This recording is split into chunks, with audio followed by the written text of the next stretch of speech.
Однадвор се исто. Жолти такси возила на Манхетан. Автобуси и подземна железница разнесуваат патници. Туристи и натаму се фотографираат пред статуата на бикот, символ на просперитетот на Wall Street. Но њујорчани се притаени. Сите се тивки и чекаат. Тоа е чувството на исчекување и нецелосно сваќање. Ова го вели Розмари Сканлон, професор по имотно право. Таа вели дека секој работно место на Wall Street издржува 3 работни места во други индустрии.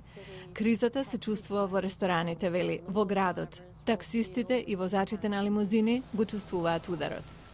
Хозе Обри е еден од возачите кои тешко доаѓаат до муштерии. Излегуваш, бензинот е скап, нема пари на улица. Тој се грижи како ќе го плаќа кредитот за колеж на децата. Тренерот за фитнес Исаија Труман работи со голем број трговци и банкари од Wall Street. Многумина од нив ми велат дека ова е најлошото што го виделе досега и дека ќе стане уште полошо пред да почне да се подобрува, како и дека обичните граѓани немаат поим што следи. Имам чувство дека и тие не знаат и играат од ден во ден. Саудија Дейвис е собственик на фирма за чистење. Вели дека е обседната со гледање вести, но дека тоа не ја прави да се чувствува подобро.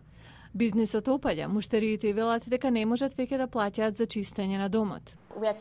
Всушност, сега гледаме многу од Wall Street кои сега се без работа и би прифатиле се, дури да чистат.